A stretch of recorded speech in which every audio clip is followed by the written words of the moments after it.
Christian, donc comme vous pouvez le voir, je suis à la Croix-Rouge française. Alors comme mes deux intervenants précédents, j'ai fait partie aussi du réseau conseil numérique France Service pendant 1 an et demi.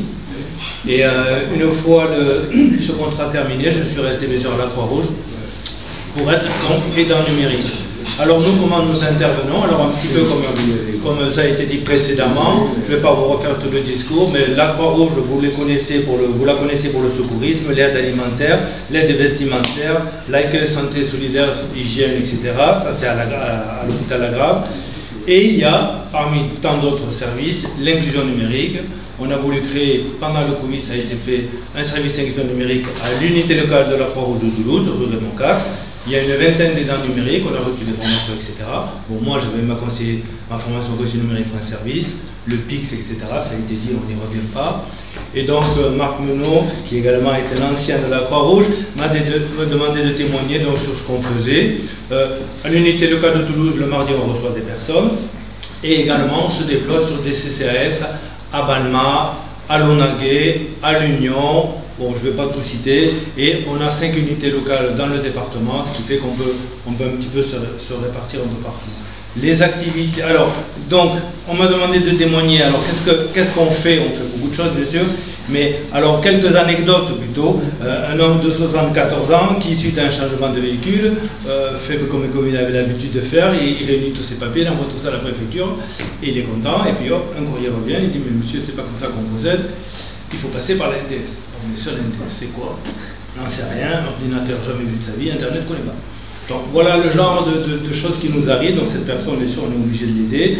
Sogan, 17 ans, iranienne, qui vient d'arriver en France, qui a fui l'Iran, qui vient d'arriver en France avec ses parents, qui parle à peine français, un petit peu anglais, et qui veut, ne pouvant reprendre une scolarité parce qu'elle ne parle pas français, donc veut apprendre à utiliser Excel. Ça lui permet pendant ce temps d'apprendre le français et de ne pas perdre la main et de continuer un petit peu ses études.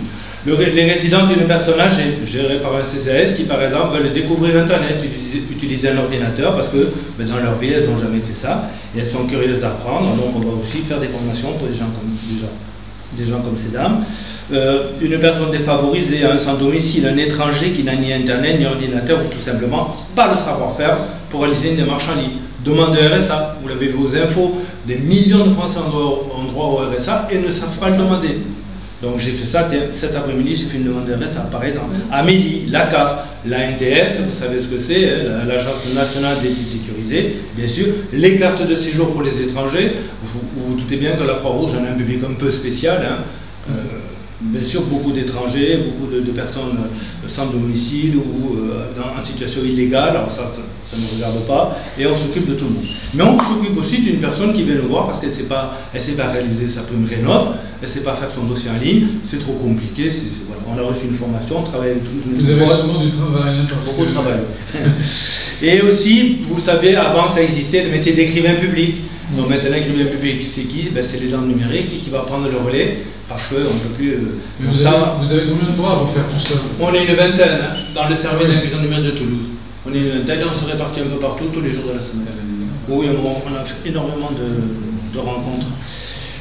Et pour finir, parce que je ne vais pas vous prendre la tête avec tout ça, mais voilà, j'ai également. Ah oui, alors également, pour faire suite un peu à l'écrivain public, j'ai fait également, moi personnellement, j'ai écrit des récits de vie. Vous savez, pour les étrangers qui veulent immigrer en France et qui ont besoin d'aller voir l'OFPRA. L'OFPRA est l'Office français de la protection des réfugiés, des apatrides. Donc ils ont besoin d'écrire un récit de vie, pourquoi ils ont fui leur pays, ils étaient en danger, ceci, cela. Il faut les aider à construire un récit parce que, bon, langue française, bien sûr, ils ne maîtrisent pas.